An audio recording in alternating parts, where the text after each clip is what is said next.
Good morning. I'm Aditya and I'm here to present my project entitled Domination in Graphs from the field Graph Theory. My prescribed texts are a textbook of graph theory by R. Balakrishnan and K. Ranganathan, and Fundamentals of Domination Graphs by T. W. Haynes, S. T. Hedit Nimi, and P. J. Slater.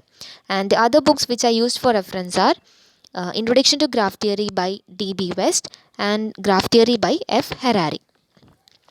Graph theoretical concepts are widely used to study and model various applications in different areas.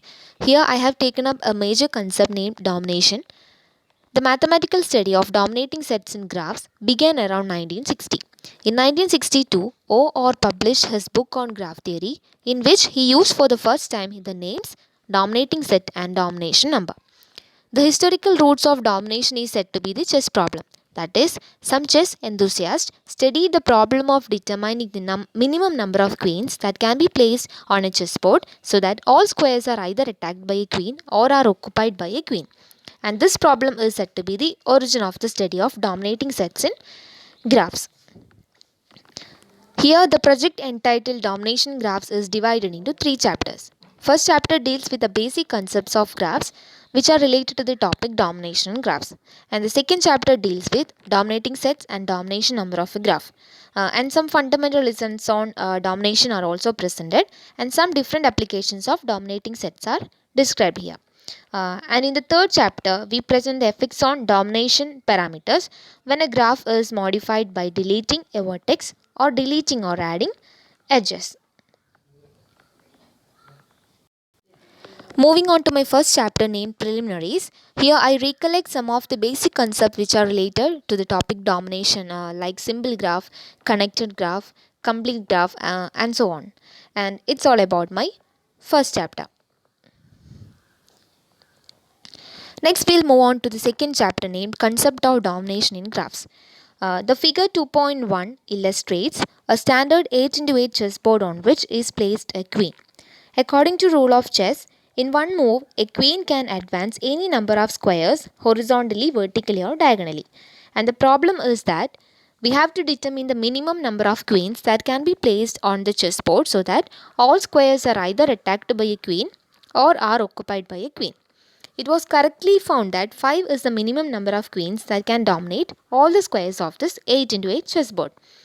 And this figure shows the set of domination location for that 5 queens. This can be stated more generally as a problem of dominating vertices of a graph. And that is the concept of domination. That is, for a graph G, a subset S subset of V is called a dominating set if every vertex V belongs to V is either an element of S or is adjacent to an element of S. That is, N of S equal to V. This is the definition of domination. You will get to understand more clearly from this example. If we consider this graph G, we get two dominating sets, which are the sets set B, E, G, J and the set A, K, F. For this, if we consider the set B, E, G, J, here all other remaining vertices are dominated by these four vertices. Similarly, in the case of the set A, K, F also. Here we get two dominating sets for this graph.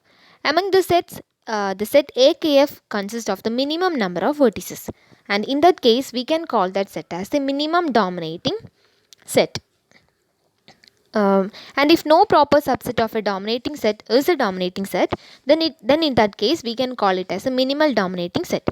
We have to note that every minimal dominating set is minimum, but not the converse. If we consider the graph in 2.6, we get the set BCE, DC, BEFG are all minimal dominating sets. Here the set DC has the minimal cardinality among other sets, and it is the domination number. Here comes the some of the theorems related to the sections, and the proof is also given. Next we'll move on to some of the important applications of this concept. We know that whatever concept we take, there will be a lot of applications in our real life. Similarly, the concept of domination graph also has a lot of applications in several fields. One of the important application among domination graph is school transport routing. For providing school buses, Schools have to operate certain rules, usually stating no child shall have to walk farther than, say, 1/4 mile to a bus pickup point. And about the specified number of minutes that a bus ride can take, and also about the number of children that a bus can carry. Here, the graph in the figure 2.9 represents a street map of a part of a city, where each edge represents a city, one city block. The large vertex represents the school.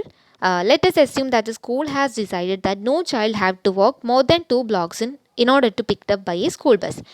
Thus, we construct a route for a school bus that leaves the school, gets within 2 blocks of every child, and returns to the school. The directed edges indicates the routes. Since the vertices on this route form a cycle, the route in figure 2.9 defines a cycle dominating set. And the next application which I have taken is radio station.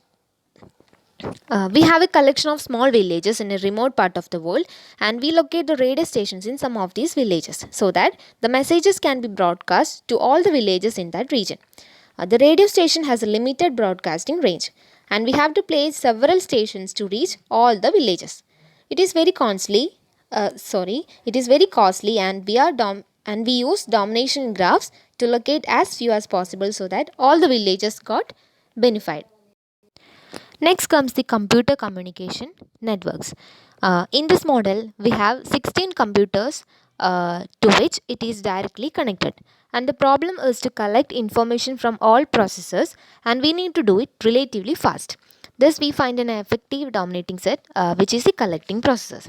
Likewise, the dominating set plays an important role in computer and communication networks to route the information between the nodes. For example, wireless network, and it includes cell phone network, wireless sensor network, etc. At last, we'll move on to the final chapter named Changing and Unchanging Domination. This terminology were first suggested by Harari, and these graphs were characterized into 6 classes based on how the removal of edges and vertices and addition of edges affect their domination number gamma of g. That is, it is characterized into 6 classes. That is, gamma of g minus v not equal to gamma of g, gamma of g minus e not equal to gamma of g, gamma of g plus e not equal to gamma of g. These 3 classes specifies the changing domination, and remaining gamma of g minus v equal to gamma of g, gamma of g minus e equal to gamma of g, gamma of g plus e equal to gamma of g, and these 3 classes specifies the unchanging domination. Here the first 3 specifies the changing domination, and the remaining 3 specifies the unchanging domination. Let's consider this changing domination. That is, it is divided into 3 classes. That is, vertex removal, changing vertex removal, changing edge removal, changing edge addition. That is CVR, CER, and CEA. Consider the graph G in the figure 3.5. Here gamma of g equal to 1, and after deleting the vertex A, the domination number gets increased by gamma of g minus a equal to 4. Similarly, in the graph in 3.7, deleting the vertex D results in decreasing of domination number. That is, removal of vertex either increases or decreases the domination number. Next comes the edge removal. Consider the graph in 3.9. Here gamma of g equal to 3, but the edge x is deleted, and this results in the increasing of domination number by at most 1. Just as deleting an edge can increase the domination number by at most 1, adding an edge can decrease it by at most 1. For consider the graph in 3.11. Here gamma of g equal to 3, and an extra edge e is added. Thus, the domination number changes to 2. That is, it decreases by at most 1. Now it comes the unchanging classes of graph. That is, unchanging vertex. It is classified into 3 classes. That is, unchanging vertex removal, unchanging edge removal, and unchanging edge addition. That is UVR, UER, and UEA. Just as we said about changing domination, the only difference is that either the edge or vertex is removed or an edge is added, the domination number is unchanged. and some theorems related to these classes of graphs is given in this section. So, in general, a dominating set in a graph is a set of vertices D such that each vertex is either in D or is adjacent to a vertex in D. The historical roots of domination is said to be the chess problem, and this concept mainly projects the ideas of graph theory, which has several applications in different fields. The growth of studies about domination graphs can be partly attributed to its application in diverse theoretical fields such as linear algebra, communication networks, social sciences, computational complexity, and algorithm design. So that's all about my project. Thank you.